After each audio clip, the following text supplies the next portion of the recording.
Siyabonga kakhulu bazalwane. uNkulunkulu anibusise. You can be seated in His presence.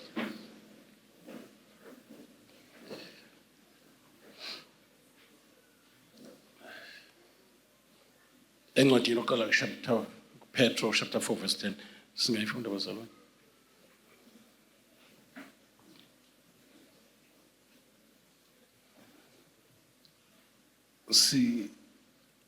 Makukuhle enkosini because le nkonzo ifuna isonto lonke ngoba inkonzo ebaluleke kakhulu uJesu wafundisa kakhulu ngayo. Ngichazile last time ngathi noma ngizothi ngokwe level yokufundisa kaJesu mhlambe ngokwama stats, repeating and emphasizing indaba yokukhonza uNkulunkulu kuservicewe ialtar likaNkulunkulu ngalokho konke asibusise ngakho, including our monies, our wealth, our riches. Into ezokuthi imali ibizwe ngomammon, it's a Italian term and Aramaic kuyavela ukuthi mammon means riches, money, everything that is material, earthly prosperity, and that is called mammon. Now, uJesu lapha na Matthew chapter 6 verse 24 ukhuluma Luke chapter 16 verse 11 ukhuluma ngokuthi if you are not faithful to the unrighteous mammon, unrighteous because it's a neutral commodity, imali, because iya ngokuthi ihleli esandleni sikabani. Ayikwazi ukutshela ukuthi angifuni ukuthenga iprostitute or angifuni ukuthenga inkabi. Uma ngabe inhliziyo yakho imbi, nemali izokwenza izinto ezimbi. So ibizwa ngo-unrighteous mammon ngenxa yalokho. Iphinde ibizwa ngokuthi unrighteous mammon because it's earthly. Asho soke earthly. Ongafanele izinto zasemhlabeni uzithande, meaning to love. You may like it. I like that dress, but now to love, it goes deeper. It catches your heart because we love it. uNkulunkulu does not like us, He loves us. The fruit of the Spirit is love. IsiGreek ke siyahlukanisa lokho bazalwane. Akusho we must hate money, but we must not love it, because by loving it, you enthroning it in the throne of your heart or life as master. Sishilo last time sathi money or mammon is a very evil master and a very good servant. Manje uNkulunkulu uyasifundisa ngendaba yemali ukuze singazitholi singama victim emali. Senze izinto as uncalled for ngenxa yemali. Sithengise ngeqiniso ngenxa yemali. Sithengise ngemizimba yethu ngenxa yemali. Sithengise ngobuzibulo bethu ngenxa yemali. Sithengise ngegama elihle sesilenzile ngenxa yemali. Sithengise ngabantu esibathandayo siyothwala ngabo ngoba sifuna imali. Imali can be a very evil master if you allow it to rule over your life. Keep it under your authority. Keep it under your rulership. That is God-given mandate to have dominion over all the earth, including everything that is on this planet. You know, if I love this suit with all of my heart, I give you a session. Love your suit with all your heart. No, ayikho. Osekuyingozi. Ngoba uzothi uNkulunkulu mayifuna ebona na umuntu ehlupheka ebese ifuna kimi. Kuzoba nzima ukuthi ngiyidedele. Ngoba ngishadile nayo. Asishadi nento zasemhlabeni.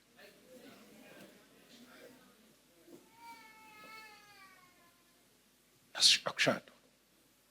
Nento zothi mawuhamba uyishiye. Akushadwa. Ugcina sowuyixoki if you love money. Iyakutshela ukuthi phuma makunjani. If ufuna ukuhonorisha uNkulunkulu kanti uthatha imali wayibeka esihlalweni, ithi angiyila. Ungisaphi? Kusho mhlambe kusho u1000 uthi mina ngiphuma. Imali engizoyivumela ukuthi iphume 10 rand. Yeah. Right.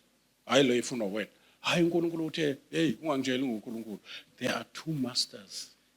Kuyaliwa. uNkulunkulu ufuna ukuthatha over because he owns everything. Nemali nayo ifuna ukuthatha over empilweni yakho. Lithi iBhayibheli ku1 Timothy chapter 6. If you are after riches with that, drive, ufuna ama riches of this world, when you are asking for trouble, heartaches, sleepless nights.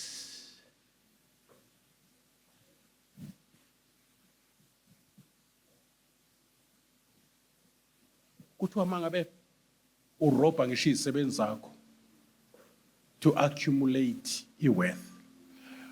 Ufuna uba ubuka ama-figures kwi-account yakho awu-7, but at the expense of depriving abagayela imali izisebenzi. Kuthiwa they are crying njengoba bekhala nje ukuthi ngisebenze 10 hours namhlanje. Kodwa imali engiyinikwayo ayihambisani nomsebenzi engiwusebenzile. Kuthiwa did you know ukuthi lithi iBhayibheli ukukhala kwabo kuyafika emadlebeni. James uyifunde kuJames chapter 4. Kuthi izobaningi ensuku zokugcina lonto. Kuze kushiwo ukuthi ensuku zokugcina sizoba nabantu abafuna ukuba kuthiwe bayicebi, but at the expense of abantu abavuka ekuseni basebenze tirelessly. Kodwa masebenikwa according to ukusebenza kwabo, banikwa into engahambisani nokusebenza kwabo. Ngoba wena ufuna ukuyibona imali ikhula. La engqondweni yakho ugcwele kakhulu iprofit than to empower abantu.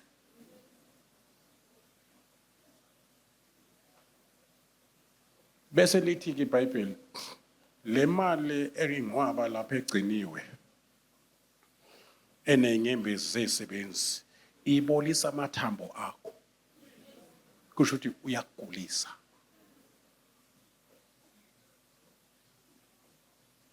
It's not only physical, psychological. Akuvamisile ukubona umuntu oyisicebi ngaleyo ndlela nejoy.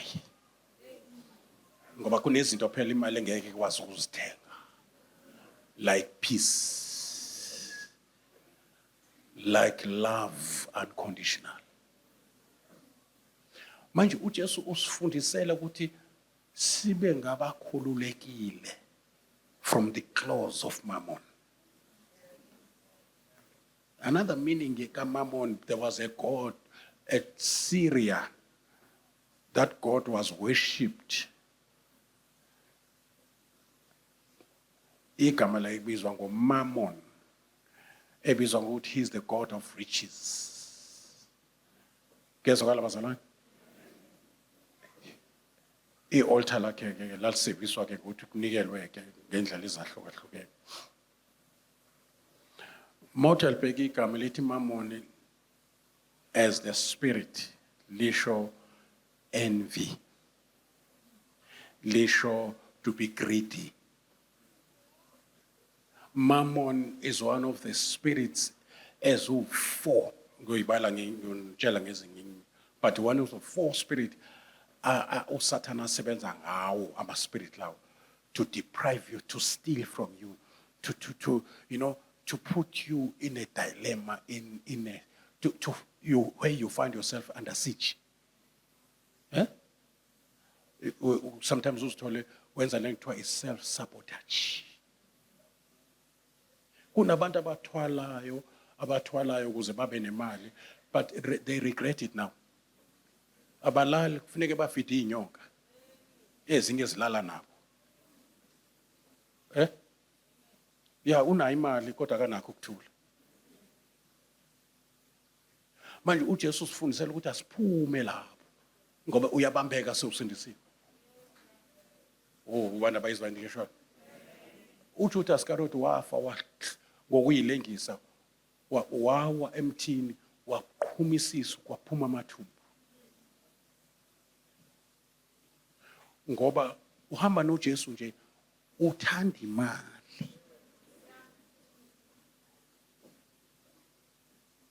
Uhamba noJesu nje ewumfundi kaJesu kodwa uthanda imali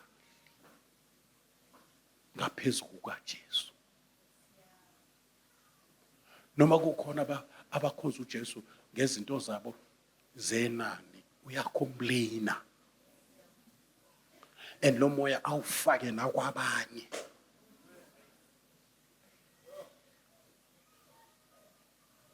Usekhona?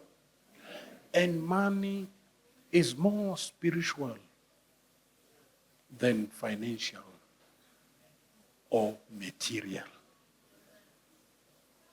Now check what is happening now. Money, bit by bit, is being phased out as coins and notes. It is becoming digital for a purpose. There is a conspiracy behind. There's a preparation for this coming man called Antichrist. So he cannot control you financially if you're still having that privacy and financial independence, having that power to control your money, and you fake phansi kwamatras. Digital ngeke kwenze manje lokho.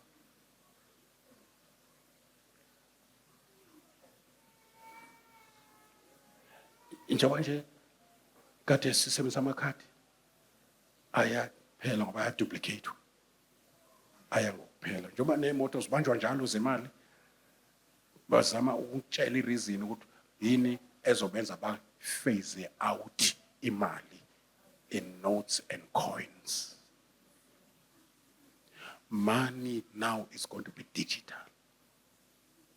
That is why we're talking of cryptocurrency. Cryptocurrency.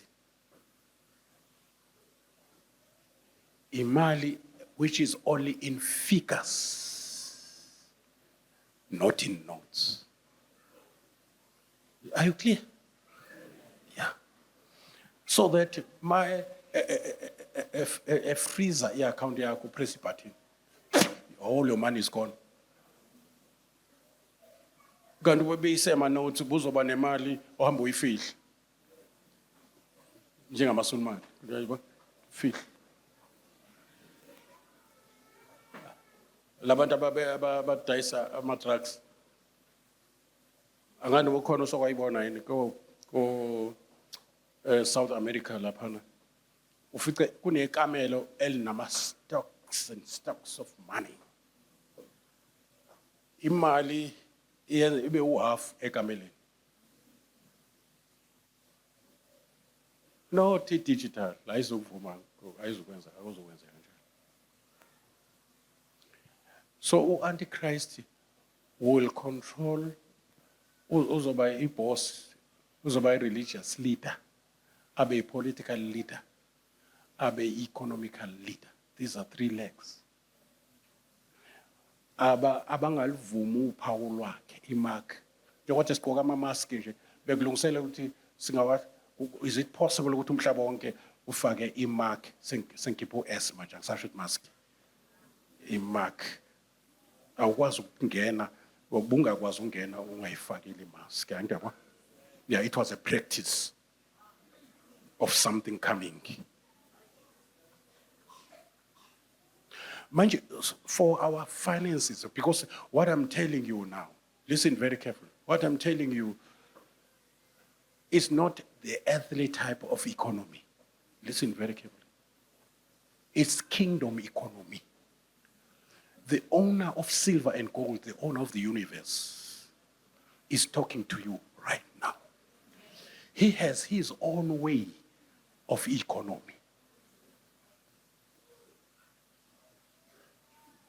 And this economy, amadimoni, ngisho inyoka namagundane, antshontshe imali somewhere, ayozphalaza somewhere. There's a connection between money and the spirit. So that is why mawufuna ukuba nemali uya enyangeni ekuhlanganisa nama spirits nama altars.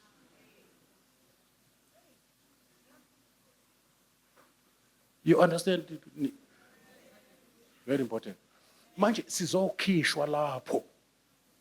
Sizokwehlisa ngoba once ube sendaweni uNkulunkulu akufuna kuyo financially. Nikhona bazalwane? Lithi iBhayibheli kuyosho ngisho abantu bathi lo ubusisiwe uNkulunkulu. Lithi iBhayibheli uyoboleka izizwe kodwa ungaboleki kuzo. Ayikho into eboleka njengomzalwane akabuyisi futhi. Ngoba sibanjwe ispirit sikaMammon. Lokuthi ngeke abantu bathengise soon, kodwa kusokwenza lokho ibandla selihambile bengenalo uphawu lokamphika uKristu. And uphawu oluzojika ngisho i-genetical makeup yakho. Kuzobe ngelona uphawu nje lokuthi ufaka istembu la engathi thathu. It's going to go deeper into your blood. That is why mawuthathe lona noma ungacela uxolo intethelelo yakho ayikho.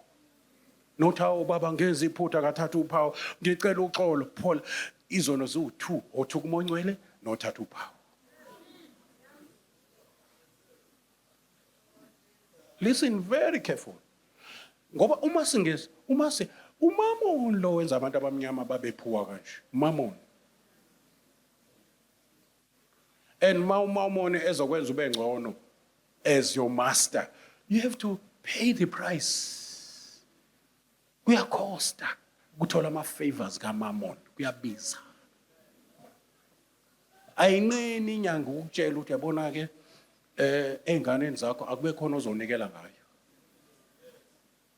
Ukhona funa umuntu wesifazane ongeza uba umfazi ozolala nenyoka.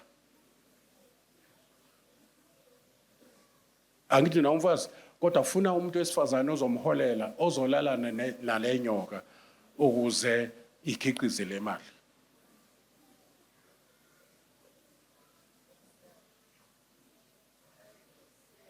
Into ebuhlungu lento isisingenele nathi singabefundisi ngenxa yokuthanda uMammon. Mangithi uMammon ngisho everything material which the earth can produce as riches, as wealth, if you know, we like it. But anything that the earth can produce, kuthiwa uthi Solomon, the richest king, emushukungcwatini umshumayeli uthi imali iyimpendulo yezinto ezingakhi yakho konke. Kade ngibuka la ilist Yingakho ngithi sifuneka isonto lonke nje ngibuke ilist yezinto ezinyakaza ngemali emhlabeni. Yebo? Even kuzokwenza ukhetho ngeke liqhubeke ukhetho without money. Politically imali ithatha indawo. Socially imali ithatha indawo. Even morally inento yokwenza imali. Manje makuthiwa imali impendulo konke noma ufuna ukubheda ngayo uyazi imali ikwenza abantu bathi se kuwe ubo usayina ngesithupha kodwa ngenxa ukuthi unemali ufica ngisho umlungu ethi can I help you sir? Imali is power but limited power. It's an unrighteous mammon. Imishado eminingi ichithwe ukuthi basuke bafaka umammon emshadweni. And umammon ke udala i-confusion, greediness, envy, jealousy, or whatever, selfishness. People will be lovers of themselves first, and then they will be lovers of money and lovers of pleasures, entertainments. Kuthiwa these are the first kwi-list ezokwenza isikhathi esiphila kuso sibe nzima. Unikona into ezokwenza yabona akabaliwe usathana akafakiwe.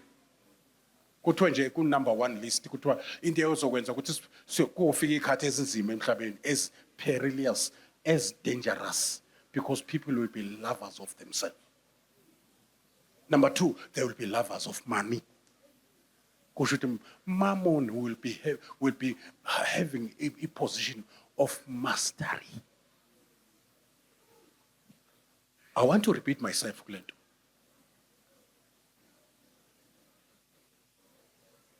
Money or mammon is a very bad master.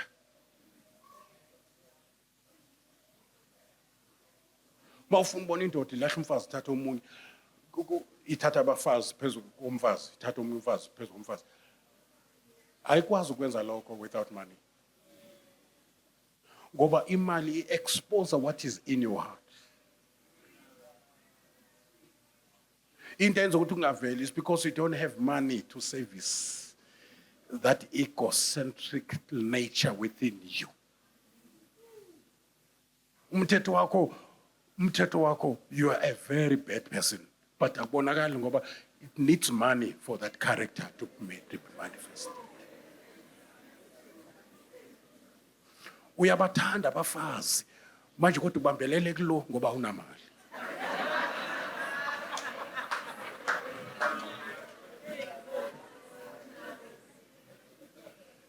And lalela now very carefully. Listen now, this is very important. Mammon is as cunning as his master, Lucifer. Mammon is as cunning, isigebengu, unokuhlakanipha bobugebengu as his master, Lucifer.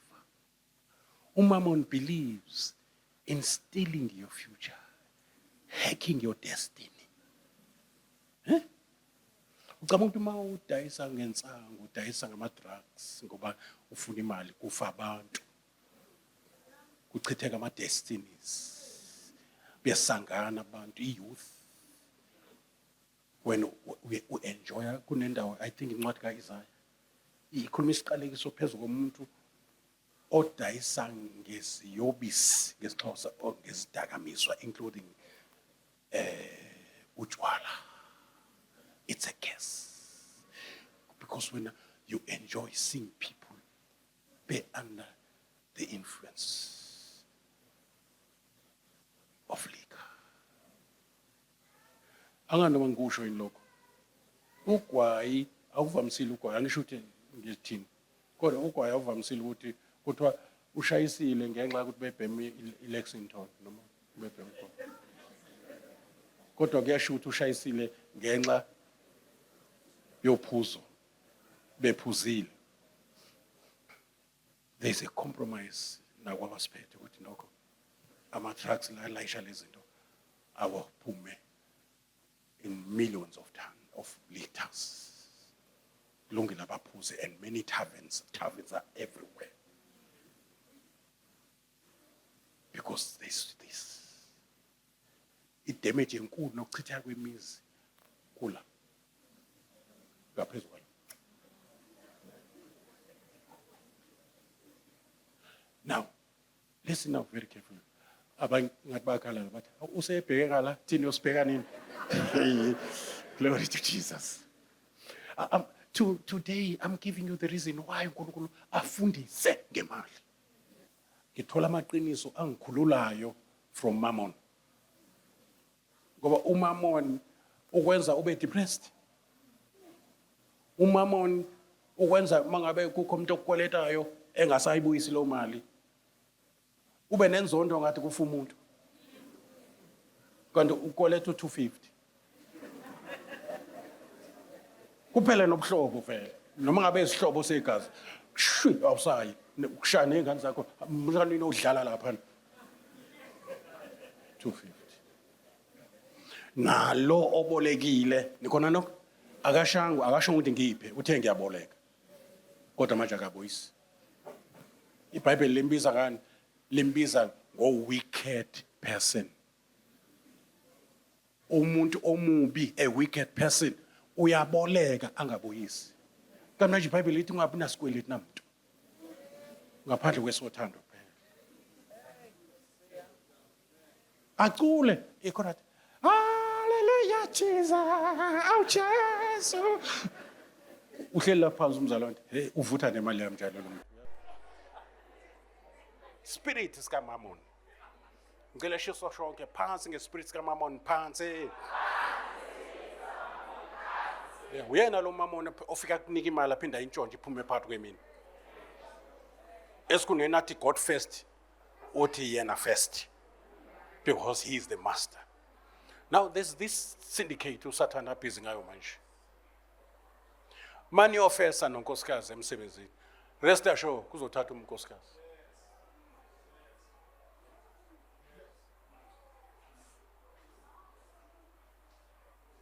Mawuthi uyabheka manje kunale trend engiyibonayo noma ku graduate we-university, there are more women, less men.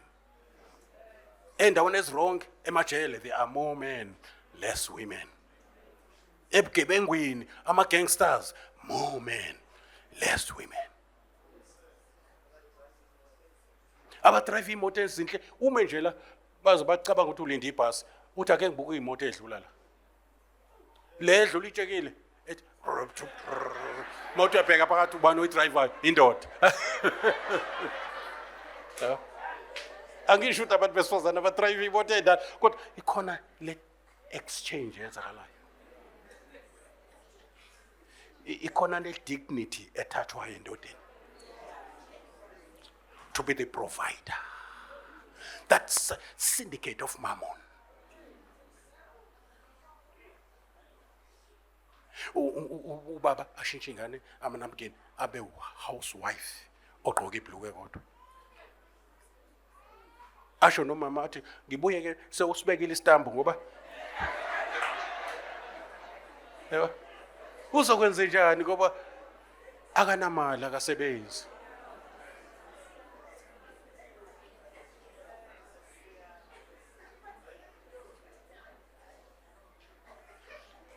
Kusesikhathi mawuthi uyinsizwa uthi ufuna ungena kahle ungena ngomnyango uyolanda umfazi ngendlela eright. Kushiwo indleko ezingale. Kushiwo 70,000. Uthi ngoba ngamfundisa kuzoba 150,000. Kuseze catering njalo. Ne members so nani bagcina sebebona ukuthi hayi no. Uthi nosisi ngala uthi badlala ngawe.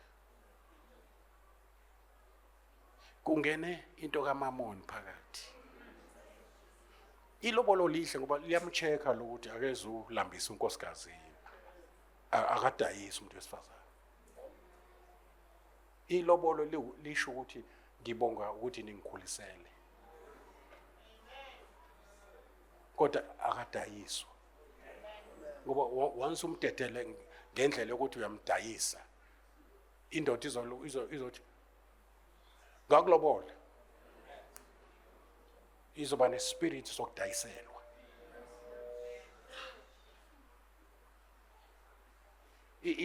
Uzomona njenge-property ayithengile. Awuzube khona umehluko phakathi komfazi nemoto ayithengile.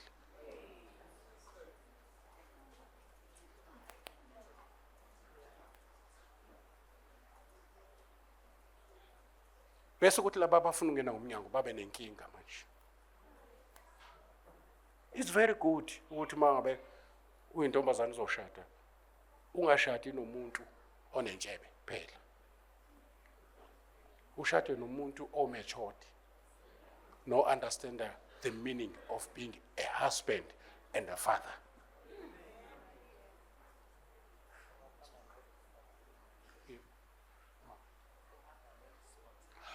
Kuhamba ne-right kuphela, kuhamba ne-responsibility.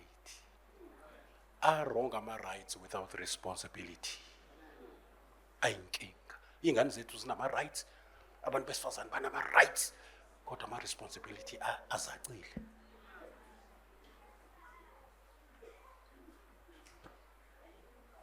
Then those rights for our children are a good rope to hang themselves.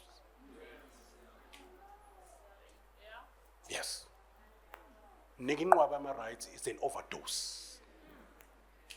Azabe nama-rights ukuthi ungangene ekameleni lakhe. Emzini wakho njalo. Uyakhiya, akhile wena, mzali. That is what is called spoiling your child. That's what spoiling your child. Ngoba umflata ngama-material things with no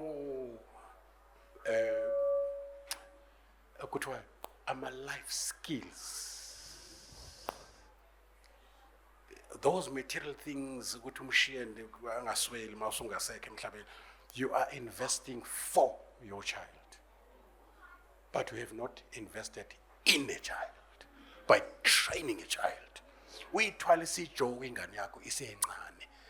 As the Bible says, kuhle umuntu alithwala ijogo lakhe esemusha.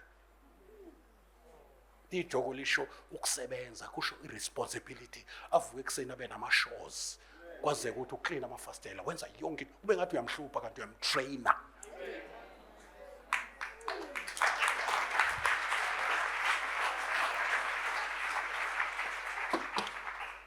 Tshela makhelwane, uyayibona yini ukuthi indaba yemali iba?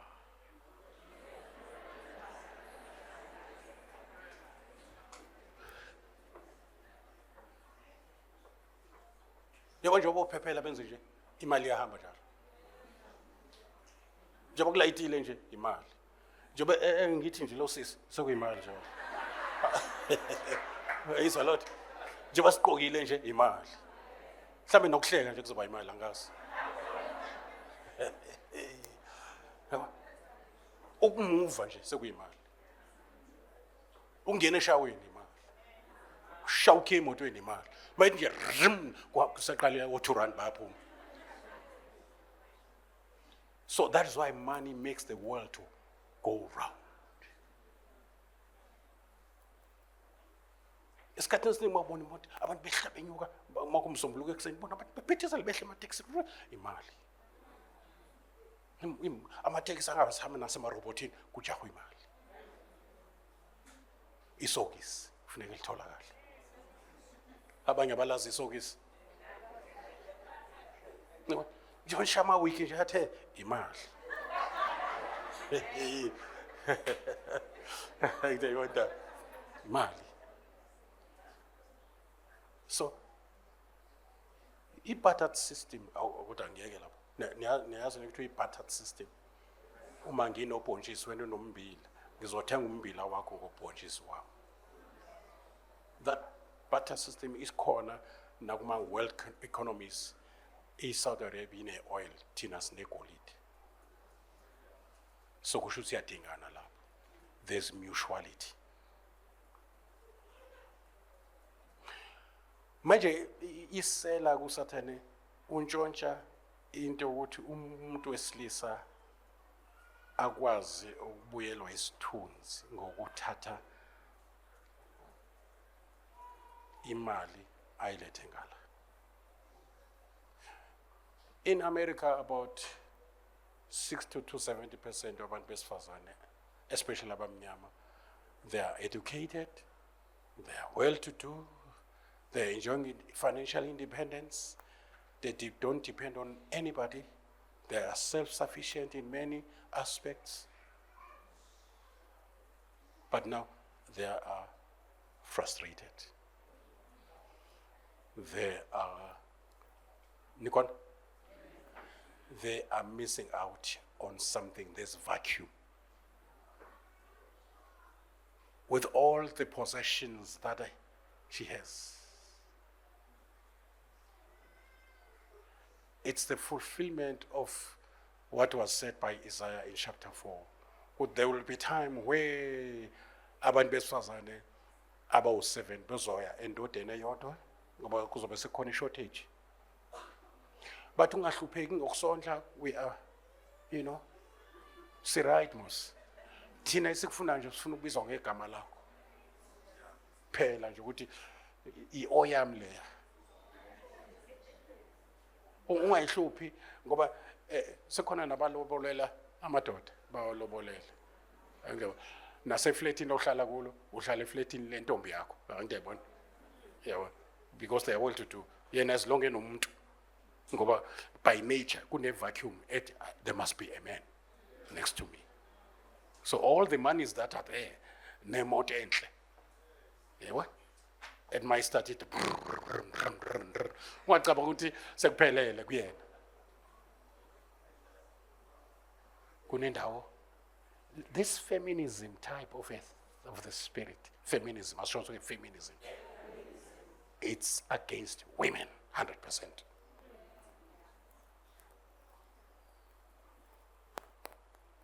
It's a spirit from the pit of hell. Ngoba noma seshadile unaleyo attitude ye-feminism.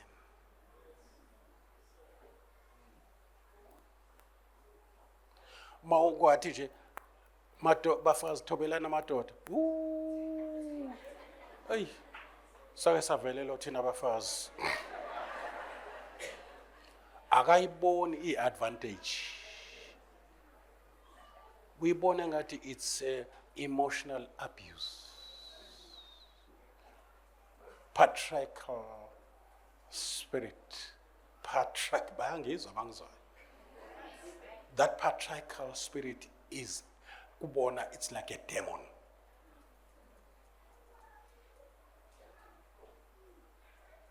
Angiyeke ke lapho. Obana babona isidingo sokuthi kufundiswe ngomamon ukuze sibe free from the dominion kamamon. Uyena lo owenza ukuthi uyithola ungasenamali.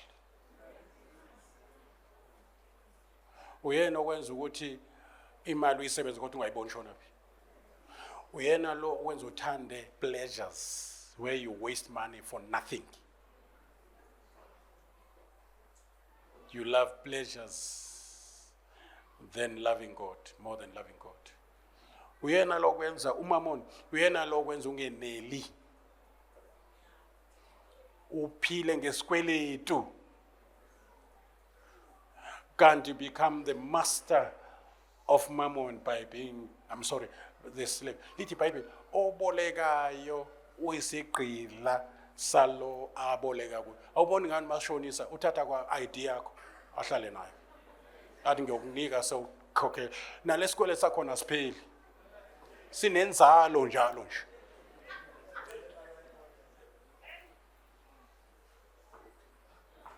Ebese uthi mamoni umuntu ngekweleti kusho mamoni, a demon, spirit. lesi spirit asibambe kuphela ama-individual, sibamba ngisho isizwe esithile, sibambe ngisho izwe. One of the ways okulenza izwe, especially African land, ibe poor, babolekeni kakhulu imali abangeke bakwazi ukuyibuyisa. One of the ways to keep it's curriculum kuma-universities of Europe. We were listening to a lecturer, isihloko sakhona, how to keep Africans poor in their land, that is the richest continent in the world. How to keep them poor, because if we allow them to enjoy their wealth, their God-given wealth, sizoshota thina ngapha ngase-Europe, because Europe is beautiful with all the cities because of Africa. Ipound njengoba limile nje limiswe igolide elathathwa kuma-colonies.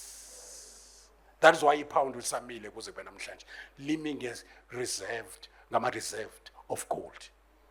Kodwa i-England yona ayinawo ama-resources angaphansi komhlaba.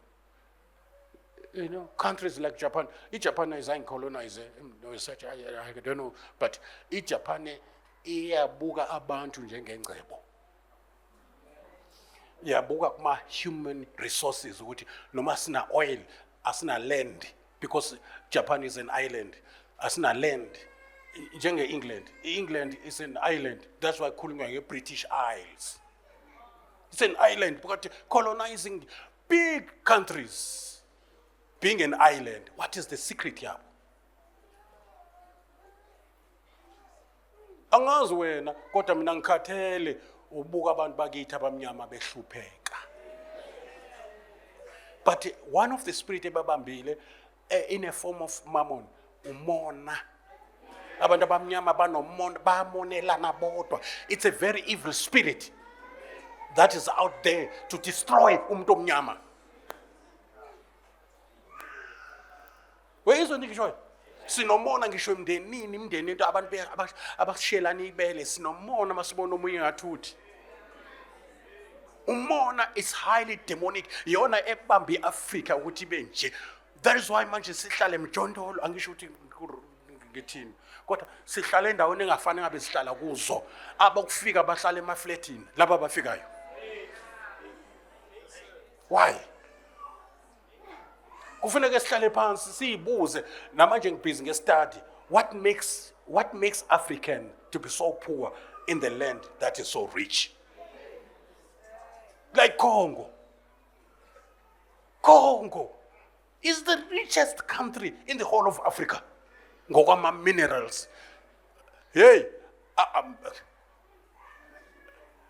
iCongo iyodwa ingenza iAfrica ibe nama smart cities all over. Yona nje iCongo nje iyodwa. But for years bekuvunyelwa abantu baphesheya bazomba, basimbele igolide, baliprocess, basimbele bona bese besinika ushintshi.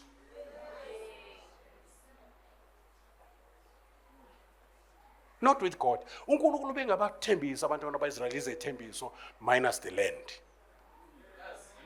Hayi bezwanga namanje ukuthi ngithini. Njalo uNkulunkulu mayikhuluma isithembiso right from Abraham, but I will give you the land. There's something with the land. Ngibhlungu nje sibhizi sifuna the land, kodwa asazi ukuthi how to make it to produce.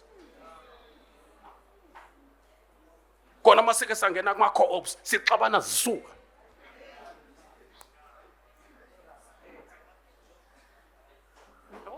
Urasta magejo ogandaganda uhulumeni asinika bona, nalabo manyolo ungazi ubaphelela kobani, kubaphelela komntaka bani. Kukhona into bengithi ngizoyisho.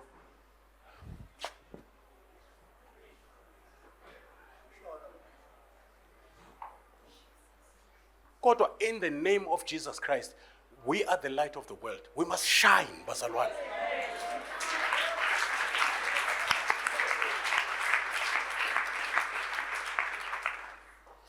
Wisdom yonke ama-nuggets of wisdom to make life prosperous funeka abuzwe kithi njengebandla. Usekhona la endlini? Yeah, kudevelop ama-skills bazalwane. Si-check ama-needs because you get rewarded by meeting needs. Guess what?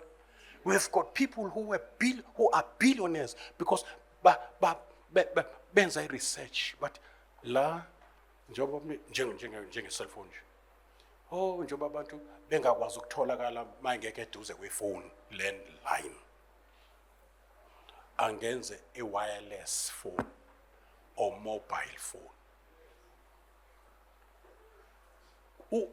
Inkampani yakwa Apple namhlanje, I think is 2 years back, live in yenze net ka $1 trillion profit. Why? Because they are meeting the needs. They look for the needs and meet them, and then they improve what they give them. Ingafana last year, even improve as improver inyuka kunyukiveli yayo. Burkina Faso, there's a leader there. This man is a soldier,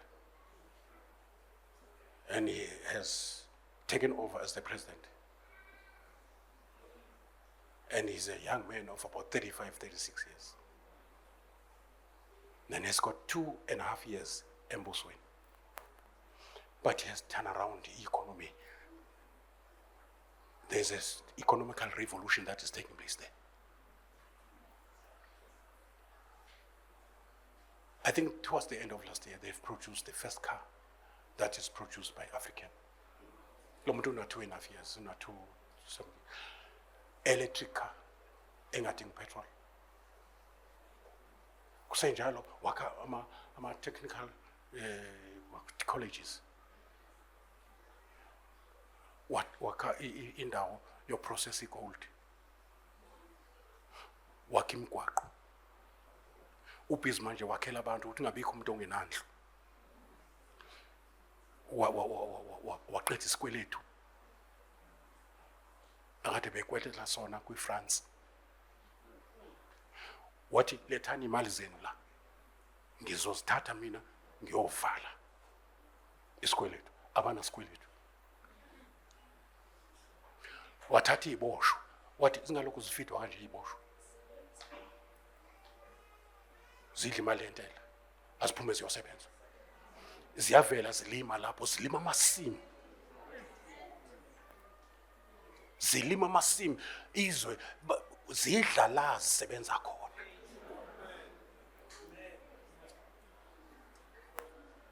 He's a young man with a vision. Young men shall see visions. They've been trying to assassinate him many times, but his security is so tight. And we are told security by doing good.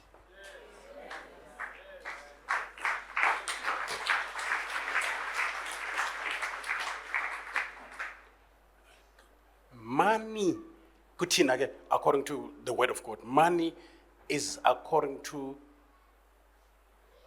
the promises and the principles. If you go according to, if you are a God-fearing man, akulula ukuthi utholakala unxiba. Kodwa abantu abamesaba uNkulunkulu, they will never lack. Bese ithi iwisdom yakhe indlu yayo, and indlu yewisdom is full of riches. Kodwa lapha ezweni lenkosi kuthiwa don't seek after money. Seek after knowledge and wisdom.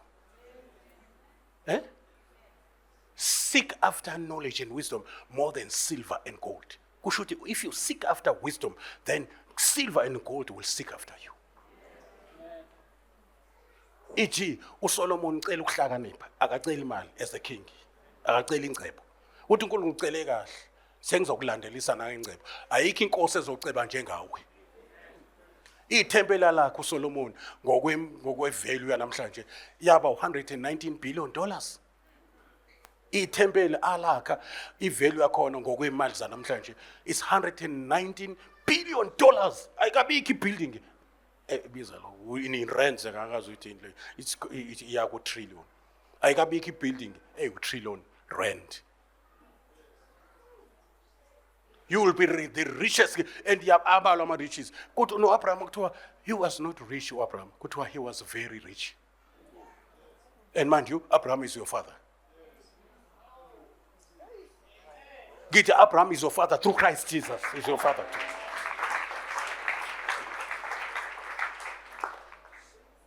And ave kumnandi ubona umzalwane kuthiwa yeah, he's a multi-billionaire, that one.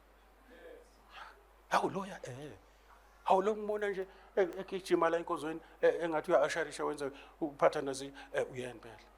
Yabona leya malokuzana leya industry la enkulu kwenziwa amathayi khona naphesheya benza amathayi into zakhe. But manje akabonakalisi nje manje kodwa uyabona kuyamesha uma umntwana kaNkulunkulu eyisicebi kunokuthi umuntu ongakholwa besicebi.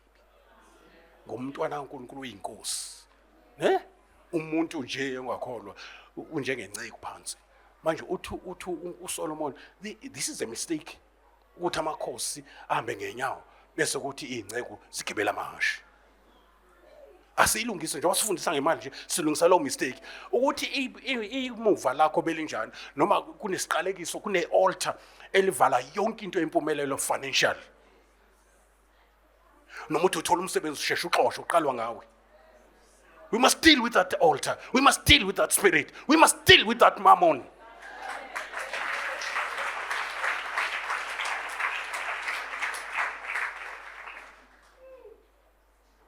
Hey, uyabona isikhathi sinjena ke Nkosi yami.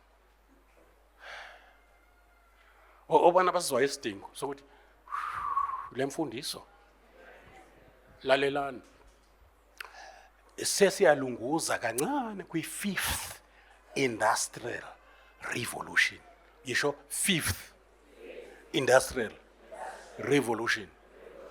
Lasuka khona sisuka kwa-3rd manje siku-4th.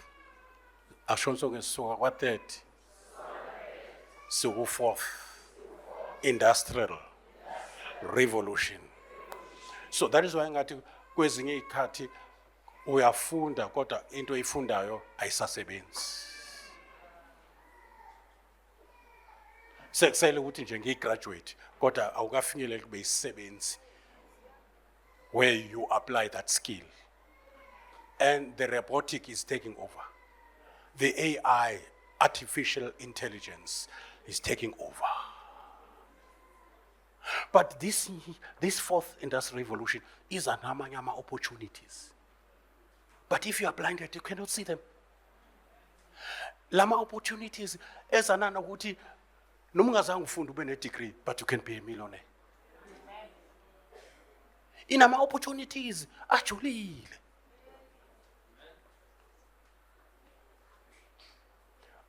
Amanye ama-opportunities mawukwazi ukuze expressa nje in English. Ngoba Zulu is your identity, but English nikhona basalwane indlela yokuthi iplate lihlale etafuleni. Nge-English ngibeka iplate ngibeka isinkwa. NgesiZulu ngiyazazi ukuthi ngingubani. Uzwile into engisho sisayidinga kwamanje because it's a common kuthiwa ishoni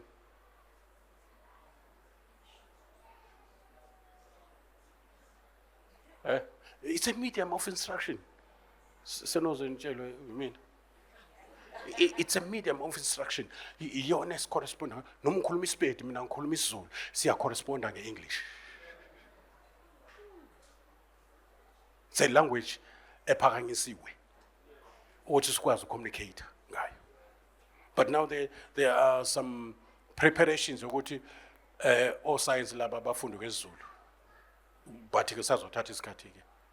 And it's going to be very hard for you ukufunda science ngesiZulu. Asebeqala njengama China nezinye izizwe ama German izizwe eziningi zifunda science ngolwimi lwaso. Nikhona nonke bazalwane? Manje i-independence yethu thina ke sine independent spiritual singabantwana baNkulunkulu, we are free from the yoke of bondage spiritually. Usekhona? But economically kuyenzeka uthola ukuthi nomkhululiwe spiritual njengoba sikhululeke political kodwa singakakhululeki kahle economically. Yabo?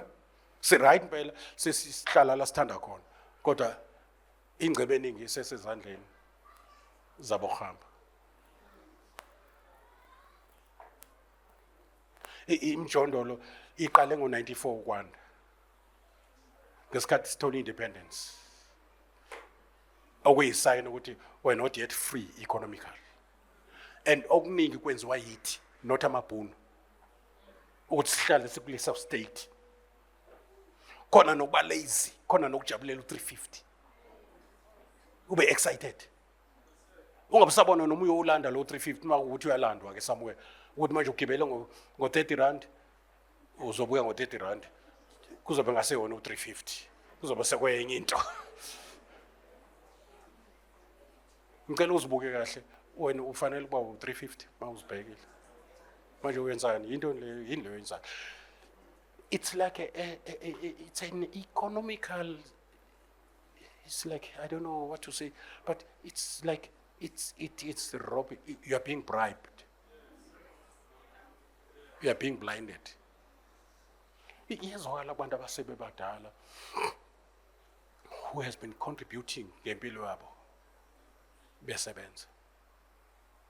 Abadla imali kahulumeni, badla imali yabo. Uhulumeni akanamali. But mawuzoba ipensioner ka350 at the age of 28 to 20, angazi ukuthi, and we have become the capital of grant in the world. We're at the top. The percentage yet is very high. Uhulumeni uniki grant about almost half of the population. Ingakho manje kubonakala ngathi amasotsha awatholi imali efanele, amaphoyisa awayitholi imali efanele. Ngesikhathi erobheka amaphoyisa athatha ama-bribes.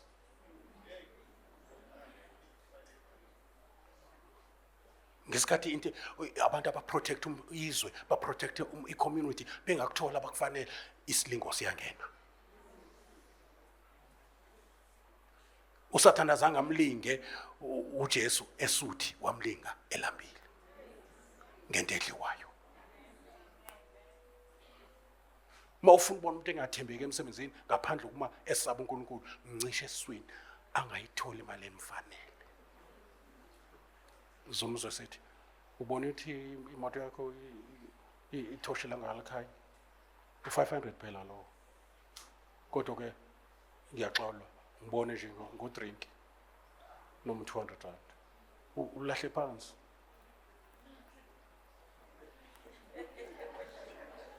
Bangaboni laba kuseyiyona ndlela kodwa iyaqhubeka iyenzeka. What if it's a syndicate and a conspiracy of keeping us low kwi-poverty state? Sithakathane, sithengelane iy'nkabi ngoba sihluphekile. But manje asingangeni kulow category thina njengebandla ngoba siyindlalifa, singamakhosi nabapriest. Angazi mama Hlaba soyenza kanjani le noma ngaba u3 days nje uhlalwe kanje ngoba isendlalelo yonke lento ngisho akangena ezweni.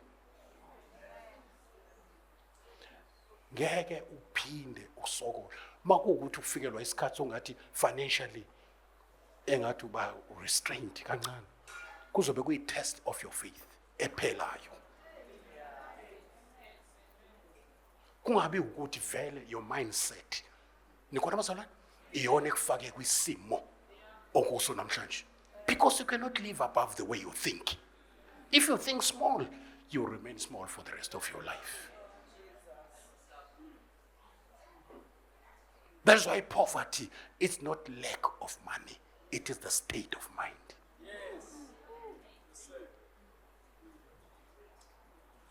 Manje sizorenewa ingqondo, sizokhipha laziness to think rich. Because you cannot grow rich until you think rich. Wealth and riches, they do come from the Lord. Nikona nonke bazalwane? Akuyona intando kaNkulunkulu. Not unless because of the name of Jesus nizithola nikwi-persecution. Njoba kwenzeka kwezinye indawo kwamanye amazwe. But it must not be because of your mindset. Ingakho uPaulos ukuthi mighty I can do all things through Christ. Uthi ngi-flexible, ngiyakwazi ukuhlupheka, ngiyakwazi nokuceba. Yabona? Ngiyafitha endaweni. Mangifika mhlawumbe uNkulunkulu angithume somewhere kanti la ngiya khona kulalwa endaweni nokho ngekho right. Ngi-right, angicomplain. Mangifika lapho bengilalise hotel 5-star ngiyangena futhi nakhona. Yeah, mangifika endaweni kanti u2 room bangilalise khona nombhede ungathi unesilo kuzani. Angicomplain. Kusho ukuthi I can do all things. Isuka lapho lo verse. I can do all things through Christ who give me strength.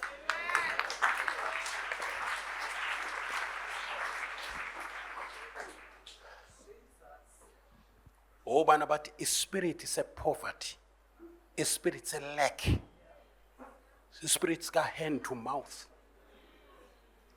Is being arrested right now in the name of Jesus.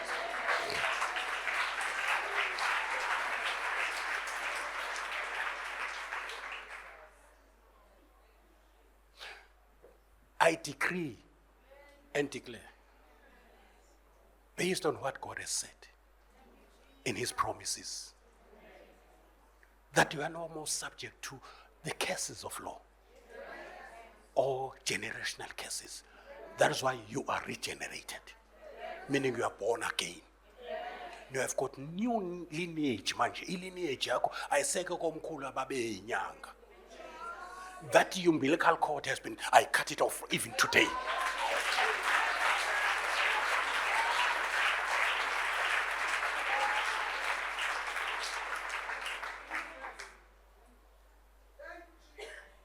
Let it be erased, deleted from the vocabulary of your whole life. Igama elithi poverty, lack, curse, it must be deleted forever from the vocabulary of your life. God can give you an idea, a business, an idea that can make you a millionaire within a space of 6 months.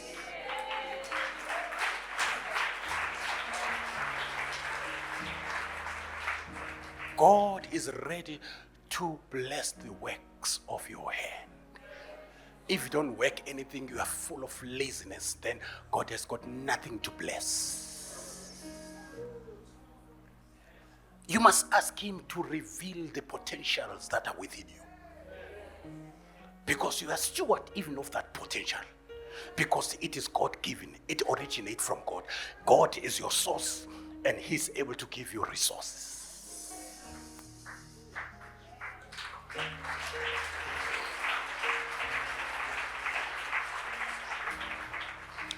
Your life can be a money making, money multiplication machine. Your life can be a fountain of wealth. Abaningi, they can benefit from what God has given you. Uthoti unesebenzi ngoSolomon, unesebenzi mhlambe zo 10,000.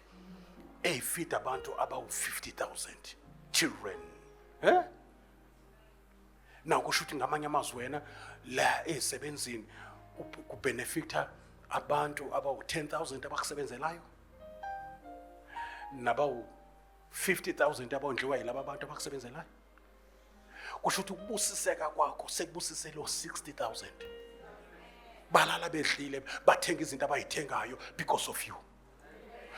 Joseph became a well of wealth, a well of riches a wealth, economical independence yase Egypt during the years of recession, which was global. Egypt had more than enough ku 7 years wendlala in that area, especially Middle East. Kwangekho kudla, kwakunesomiso njoba isiprofeto sasho. Kodwa ezweni eliphethe umntwana kaNkulunkulu as a prime minister, they had more than enough during the years of poverty and lack and recession. One man changing the whole country to be rich ngesikhathi sendlala. We can impact even the land of South Africa positively with economy, because we have kingdom economy lifestyle. Obana bathi, I am ready to accept and adopt and adapt kule mlama principles. Let your complain njalo imali zikho. You're not supposed to confess those things. They destroy umntwana where wealth within the spiritual womb. Glory to Jesus.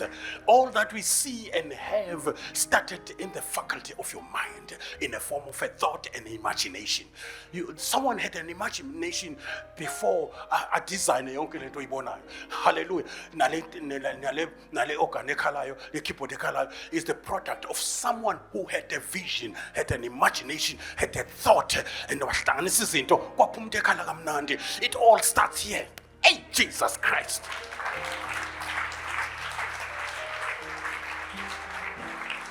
Manje lithi iBhayibheli ufile uKristu wasinika ingqondo. Wasinika a very sound mind. Ingqondo ephilayo, ingqondo enama inventions and ingqondo ekwenza ube yipioneer, ingqondo enza ama explorations, ingqondo escientific ngowasezulwini. Ayindaba ukujika nelanga lokujikeleza ukuhlupheka lokumemeza ukuhlupheka akulingani. Now you are a king and a priest and a joint heir with Christ. You are a child of the Most High God. Your citizenship is in heaven. You are an ambassador here. You are not of this world, but hallelujah.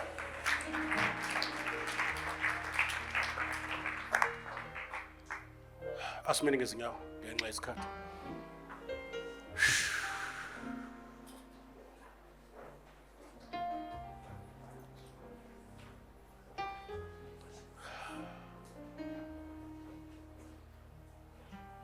Ngifuna namhlanje sidile nomoya kaMammon head on. Singagcini lapho siyo destroy i-altar lakhe. Ngoba kuyenzeka noma ungasayikholelwa into wena yalezi zinto zokuthwala nani, kodwa ulisave i-altar unganakile.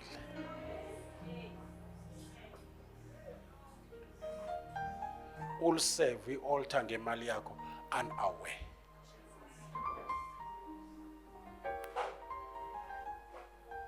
Ngicela ungabusayibuka ibank account yakho, ngoba iyamemeza njengoba ngikhuluma nawe nje. Ithi ndlala lo mfundisi, ayikho lonto. Ukhona inkini osekwaba imillionaire, sekuzoqala ngaweni, akuzenza ngcono. Because that spirit has a loud voice.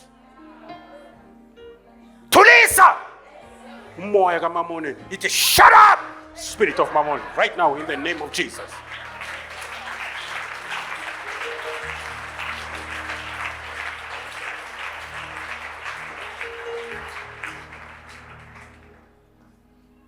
Ngicela mama hlabeze phambili.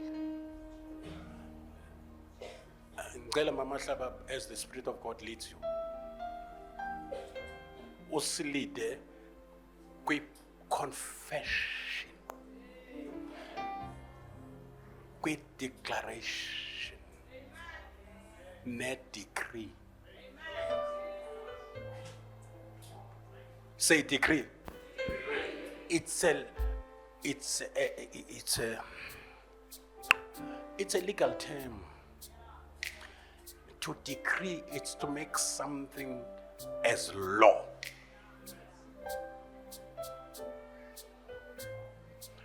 I decree and declare. Because you are a king. You've got the right to usha umthetho because you are a king. Where the word of the king is, there is power. You must express that authority and dominion of a king within you by saying something. Musuhamba no moya nje moya le na uhamba no moya. Stand your right, stand your position.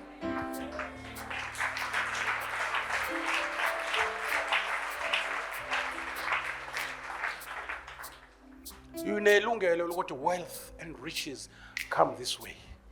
The king is calling you. You spirit of poverty, you must get out of my life. And I officially divorce you in the name of the Father, the Son, and the Holy Spirit. I divorce you in Jesus' name.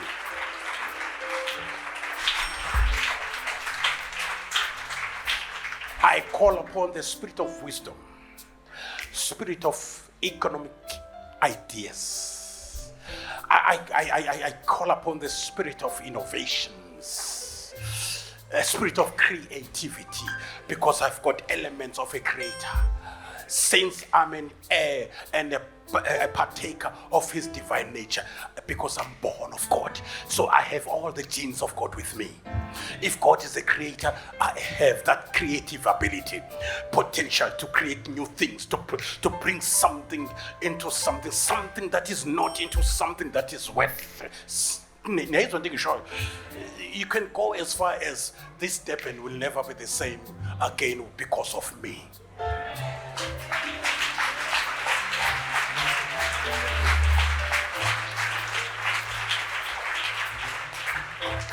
Now the word of God says, we shall decree a thing and God will establish it. Oh, but I'm ready. These are benefits of salvation. Awufuna ukukusindiswa nje ukuthi ngisindiswe ngezulwini. Akucace masengisindisiwe.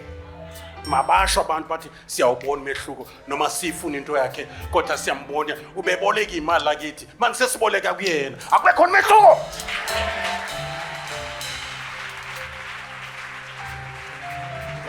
Hallelujah. Akushayile izulu izandla zakho. Oh hallelujah, hallelujah. Izandla indlela oyishaya ngayo zichaza ukuthi umkholelwa kanjani uThixo. Okwazi ukushintsha isiqalekiso sibe isibusiso, okwazi ukushintsha ikusasa lakho lingafani nezolo lakho. Akumshayela izandla. Oh hallelujah, hallelujah. Thank you Jesus. Oh hallelujah. Uzosho from the bottom of your heart. Hallelujah. Uyivisualize lento yenzeka empilweni yakho, kushintsha izimo ngegama lika Jesu. Hallelujah.